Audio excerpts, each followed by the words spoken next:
Hey vinyl community, this is going to be a video on my George Harrison cassette collection. Seems like it's been such a long time since I've done a Beatles related video. That used to be, my bread and butter was talking about my Beatles collection or solo Beatles, and I've just gotten away from it. I'm so sorry, Beatle fans. You've been so patient throughout this drought. But I thought I would get into my George Harrison cassettes. I've done many other cassette videos in the past, but never George Harrison. It is by no means a complete collection, but I think it's pretty interesting nonetheless. George Harrison cassettes are very difficult to come by. I don't know if it's just because he's not as popular. His solo stuff didn't sell as well as John or Paul's, but it's really hard to come by, which is why I don't have a complete collection. I'm not going to spend 40 bucks for a cassette.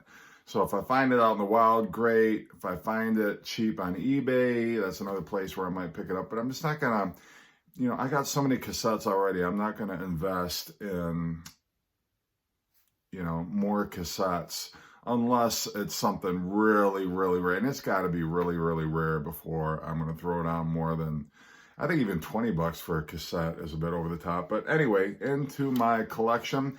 Do not have my favorite George Harrison album, All Things Must Pass, on cassette, much to my disappointment. The first thing that I do have is the Concert for Bangladesh. This is a 2-cassette version. I'm sure it came in some type of sleeve, but I don't have the sleeve. But this is what these cassettes look like. It's on the Capitol. Nothing on the inlay card. Pretty much what that one looks like also. So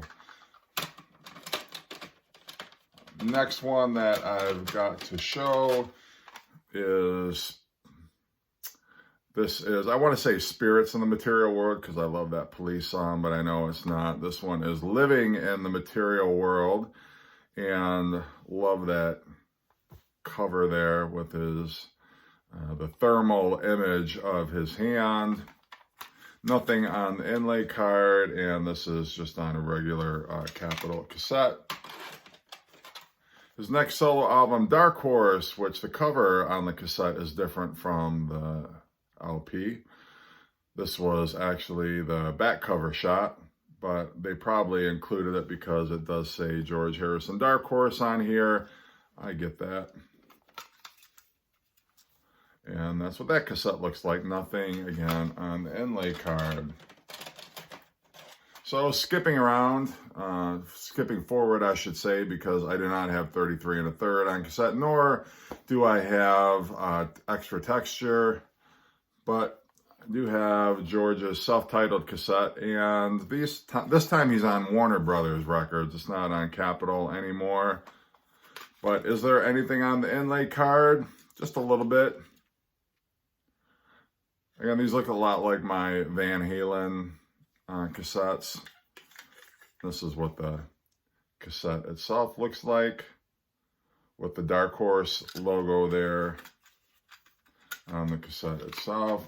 I do have a couple sealed cassettes for George. This is one of them. This is his Somewhere in England.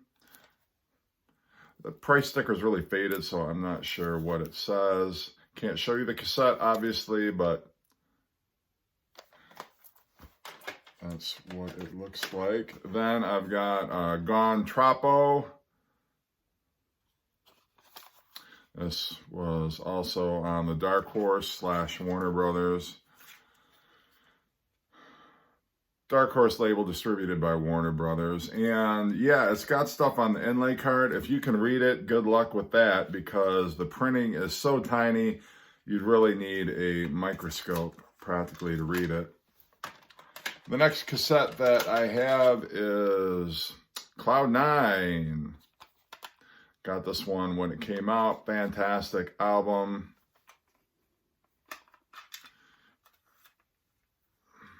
Clear cassette.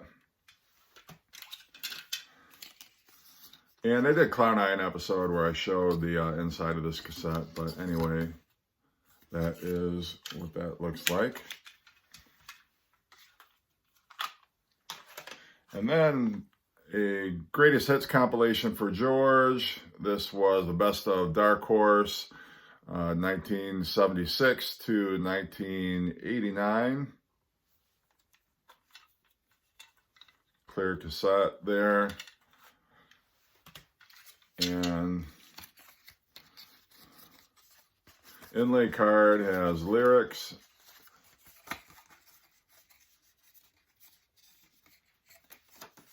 Quite an extensive inlay card there. And then just some credits in George's eye. It's like a roadmap trying to, when you've got an inlay card that's this extensive, trying to fold it back up again together is a little bit challenging. Then we're into Traveling Woolberry era George Harrison. I'll get that one back in the case. This is great album. Love his collaborations with Jeff Lynne, Tom Petty, Roy Orbison, and Bob Dylan.